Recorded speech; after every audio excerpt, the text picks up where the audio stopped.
C'est Paul Kagame qui est en tête de tout, qui fait tout. Quand c'est la fin de Kagame, c'est-à-dire c'est la fin de M23. C'est la fin de tout le monde là. C'est la fin. À quel Damas c'est la fin? Je parle à tout le monde aujourd'hui. Vous allez me suivre et m'écouter attentivement. À quel Damas c'est la fin de Paul Kagame? C'est la fin de tout le monde qui était derrière Kagame. Que Kagame travaillait avec lui. C'est la fin de M23, selon la parole de Dieu.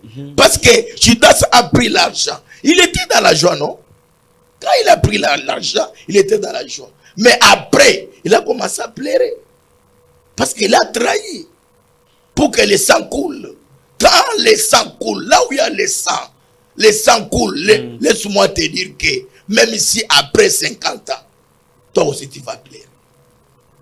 C'est ça, Akeldama. Très bien. Akeldama signifie la fin des temps, la fin de tes jours, la fin de ton règne.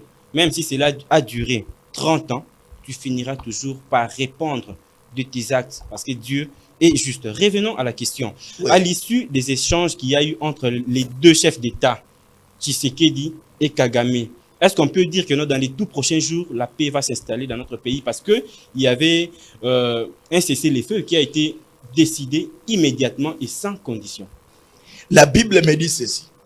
Si mon peuple s'humilie devant moi et demande pardon, je lui pardonnerai. L'Éternel Dieu a besoin de pardon. C'est connaître que j'ai péché, j'ai marché mal. Revenir à la parole de Dieu. Dieu n'a jamais refusé la négociation. Dieu aime la négociation. Mais par l'amour et la vérité. Si réellement il est venu par l'amour et par la vérité et se repentir, là, Dieu va pardonner. Pour que le sang ne coule plus. Pour que la paix revienne dans notre pays.